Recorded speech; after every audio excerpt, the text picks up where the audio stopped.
श्री शिवा नमस्तुभ्यम। हर हर महादेव। आज हम आपको गुरुजी के बताए गए उपायों में से धतूरे को शिवलिंग पर चढ़ाने का उपाय बताएंगे। शिवजी के मस्तक पर पिंडी पर पहली बार जब धतूरा चढ़ाया गया तो वह दिन फुलेरे का दिन था।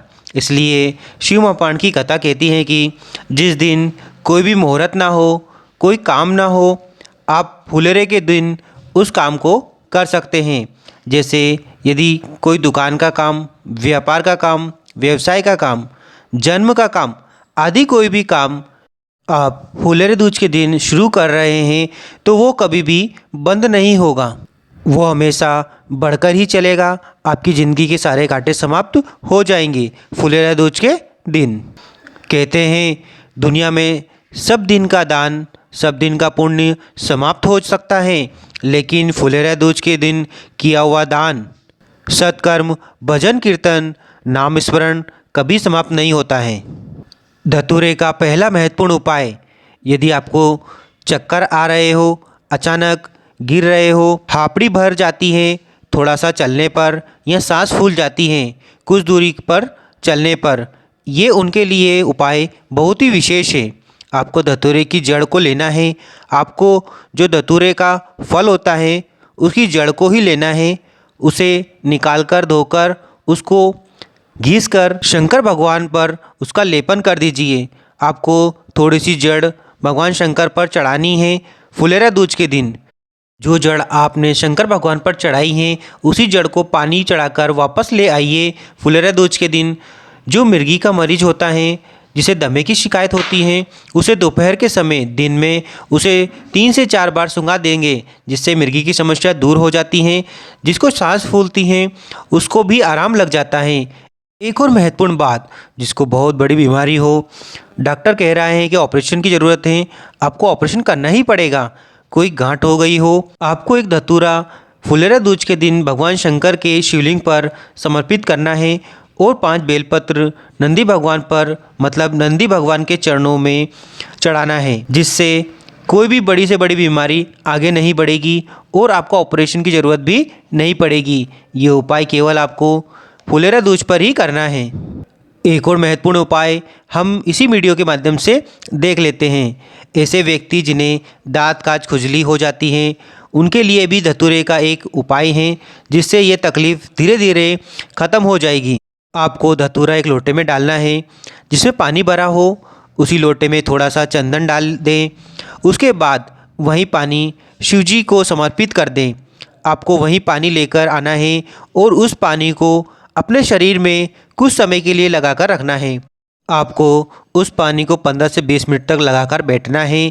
एक विशेष बात का ध्यान दें, शरीर के अंतर्गत कोई भी वस्त्र ना हो। आपको वस्त्र को उतारकर उस जल को लगाकर बैठना है।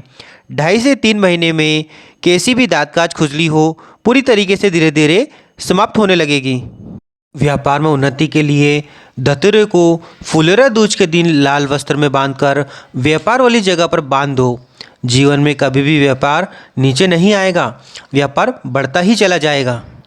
ऐसे लोग जिनके यहाँ कर्ज बहुत हो, कर्ज चुक नहीं रहा हो, पैसा आ नहीं रहा हो, व्यापार चल नहीं रहा हो, व्यापार में कर्ज बहुत हो चुका हो, ऐसे लोगों को एक धतूरा लेना है। उसे बेलपत्र के पेड़ के नीचे शिवलिंग बनाकर उसका निर्माण कर फुलेरा दूज के दिन उस धतूरे को अपनी कामना करके हल्दी में भिगोकर उसे भगवान शंकर को समर्पित कर दीजिए। उसी हल्दी की एक बिंदी आपको अपने रुमाल पर लगाना है।